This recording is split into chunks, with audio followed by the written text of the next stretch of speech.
படம் நல்லா இருக்குங்க. தைரியமா பார்க்கலாம். ஒரு காம்பேக்டான ஜோன்ல ஒரு சப்ஜெக்ட் எடுத்து ரொம்ப காம்பேக்டான பட்ஜெட்ல பண்ணியிருக்காங்க. நம்பி வந்து உள்ள வந்து பார்க்கலாம்னு வச்சுக்கோங்களேன். நல்லாவே இருக்கு. மியூசிக்லாவும் நல்லா இருக்கு. சினிமோகிராஃபி நல்லாவே பண்ணியிருக்காங்க. எல்லாருமே நியூ ஃபேஸாக வச்சு பண்ணியிருக்காங்க. ஒரு சின்ன டீம் காம்பேக்டா நல்ல ஒரு அவுட்புட் கொடுத்துருக்காங்கன்னு வச்சுக்கோங்களேன். நல்லா இருக்கு. நம்பி பார்க்கலாம்.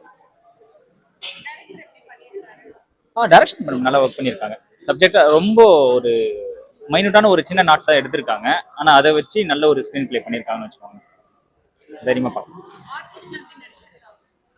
ஆர்டிஸ்ட் நல்லா பண்ணியிருக்காங்க. பர்டிகுலராக ஒரு 2 3 கேரக்டர் நல்லாவே ப்ளே பண்ணியிருக்காங்க. ஒரு சின்ன பையனோட கேரக்டர் ஒன்று இருக்கு. அவங்க நல்லாவே ப்ளே பண்ணியிருக்காங்க. அந்த ஹீரோவுமே நல்லா பண்ணியிருக்காரு. எல்லாமே நியூ ஃபேஸ், நம்மளுக்கு பரிச்சயமான முகமா இல்லாம இயல்பா நம்ம சுத்தி இருக்கக்கூடிய ஆட்கள்லாம் எப்படி இருப்பாங்களோ அந்த மாதிரி முகங்களா பாக்குற மாதிரி இருக்கு. நல்லா பண்ணியிருக்காங்க. மியூசிக் நல்லா பண்ணியிருக்காங்க மேம். சாங் 2 சாங் தான் இருக்கு. ஒரு சாங் ஓப்பனிங்ல ஒரு சாங் இருக்கு, அப்புறம் எண்ட் கிரெடிட்ஸ்ல ஒரு சாங் இருக்கு. சாங் நல்லாவே இருக்கு.